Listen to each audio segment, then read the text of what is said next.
I'm not a cone guy. I never really was. I like things in a bowl. I think it's elegant, it's classy. I can eat at my own pace. And then I get a nice soup at the end. I love soup. Sugar, when it cooks up hard and crunchy. If you're using brown sugar cooks up soft. Brown, I'm gonna use your cake flour. Everyone loves sugar. No one's gonna have the waffle cone and be like, oh, it's too sweet. Yeah, exactly.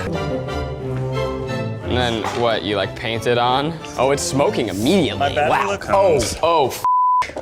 What? I didn't spray it. I didn't spray it. How did I not think of that? I didn't spray it. Get off, get off, get off. So I took this off very prematurely, but this is my early attempt.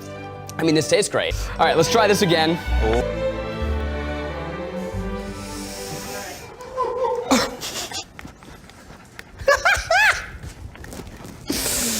Whoopsie doopsie. Okay. Just gonna go nice and thin. Okay, I'm gonna paint it.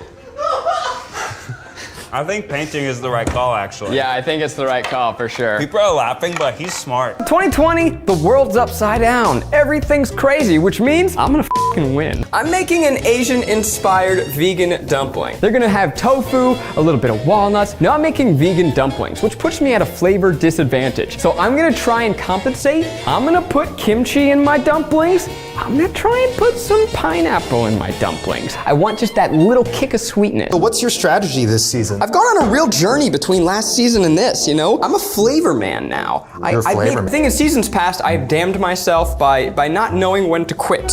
So I'm going to say that I don't want to overwork this dough. I'm done. I'm gonna make another one. You're gonna make another one? Yeah, I'm gonna try one with the gluten. Zach, this is the what did you just say about knowing when to quit? Well, I know when to quit on this one. That's the AP dough. It did so well in history and science, but now we're gonna try some high gluten because I feel like high gluten will be stickier and you need your dumpling wrapper to be sticky. Yeah. So I got some kimchi. So you're gonna put kimchi in your dumplings? Yeah, I'm gonna try kind of crazy flavor. What are these? Japanese peanuts with chili. That could be fun. No. Zach, control. I'm gonna try it. Control. No. But let me just try the snack. Oh, it's so spicy. So you're not putting that in your dumpling, right? I'm gonna try. Woo! You're gonna try to put it in? Yeah, because I want a spice of sorts.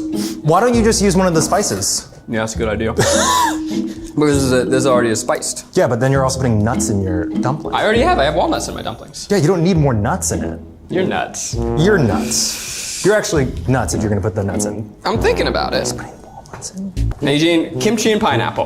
Yeah. What do you think? I think that's a really interesting combo, but you know what? Kimchi is surprisingly good together with things. Confusing.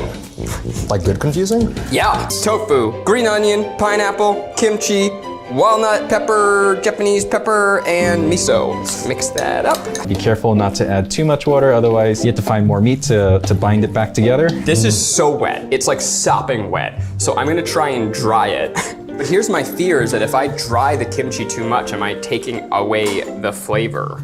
I'm afraid, I don't know that the ratio is right. So this is tofu, pineapple, Kimchi, green onion, miso, spicy peanuts, walnuts, ginger, garlic. I want more kimchi. Yeah, I feel like my ratio's off. I've got too much tofu. Too much tofu? Yeah, it's overpowering it. I need that interesting crunch. Let's see if it tastes good. It's confusing. I can't say that I love it. I'm not allowed to add anything to this right now, right? Sure, of course, you have 35 minutes. I would add more pineapple to this. Here we have a filling stick, which is what we use at Dumpling Monsters because the bamboo wood doesn't really stick to the meat. You don't want too much filling because otherwise your dumpling is not gonna cook in time before the dough finishes cooking. I should be measuring this by weight with the scale, but I'm just gonna eyeball it. Tuck in a little pineapple baby. It almost looks like someone vomited an al pastor taco. I'm making an ode to New York of yesterday and of today. Oh. So I'm gonna make a fancy ass pizza that represents modern Brooklyn, but I also wanna just have a classic New York slice that represents Brooklyn of old. An ode to gentrification, if you will.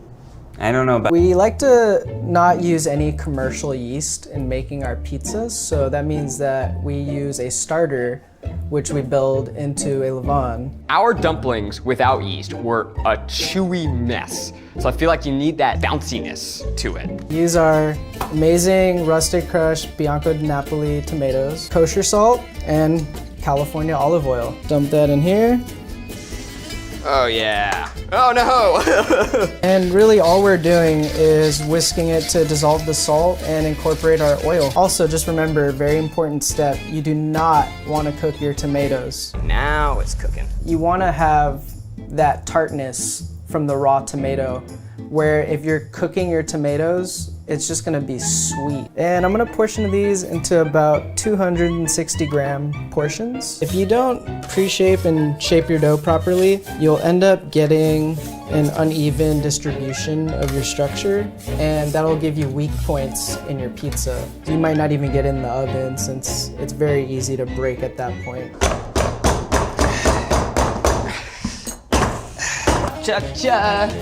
Woo! Oh no!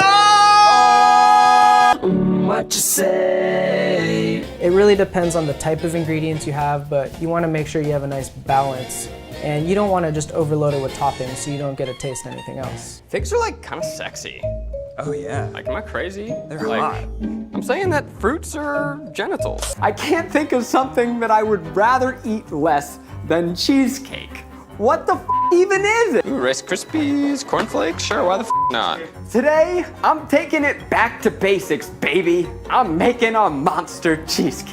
I'm talking M&Ms, pretzels, gummy shit, peanut butter, maybe some leftover brownies from the other episode. In the past, I've just tried to throw in all of my favorite things, and it has never worked, which is telling me that eventually it might. Oh, that's what the food processor's for. So we've made pie dough, we've made dumpling dough, we've made pizza dough. It's all the same shit. Flour, water. I'm gonna do pie dough, and then I'm gonna put shit into the pie dough. I think pie crust is a little bit fragile and might get soggy from all the creamy cheesecake filling on top. You're using electricity when you could just Rice Krispies. What else did I crush? Oh, graham crackers. Yeah. Yeah. So after this is combined, we're gonna add melted butter here. Can I have water? What the milk? I mean, milk. What is milk? It's cow water. It's the same shit. This was much better consistency like 20 seconds ago. It's doing that weird flaky thing. I feel like this is wrong, that crust is supposed to not be so sugary, but I don't care. I'm gonna win the crust competition. It's shit on my butt. Feels wrong.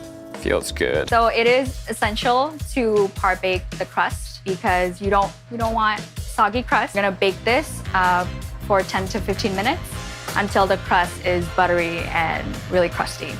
While Keith and Ned wait for their crust to par bake, Zach and Eugene just choose not to do this step and continue shaping their crusts. The guys now have 1 hour and 15 minutes to work on their fillings and toppings. We've made ice cream that was like gooey, sticky shit. Yeah. I'm gonna take everyone's failures of yesteryears and learn. I'm going to learn where they stumbled, and I will find it, and I will follow it to You almost have it. and He I will almost has follow it. and I will follow it to victory. He's even bad at delivering the Yeah. bad cake, so this is gonna bode well for him. I think I'm gonna make a chocolate cheesecake. No one seems to be doing that, so I'm gonna do cocoa powder, maybe melt some peanut butter chips. Let's just start around, guys. Brown sugar, white sugar, and I'm just gonna put a touch of xanthan gum, because I remember from Keith, it was very powerful. For baked cheesecakes, I do not recommend you to add any gums or gelatin. Gelatin and xanthan, probably redundant, probably awesome. Dude, I'm melting down some chocolate, some peanut butter, orange with chocolate. Like, that just seems right. take a moment. What have we learned so far? You're right, Eugene. You should add M&Ms. more. Marshmallows! Mini M&Ms. We've almost forgot the pretzels. So my plan, Eugene, is to have a delicious flavor with then whole chunks of cookies inside. I don't necessarily suggest you put cookies in the actual cheesecake filling. The cookies will absorb moisture from the cheesecake itself and become soggy. So we have our baked crust here. Ooh, this is correct. I put in everything a boy could ever ask for.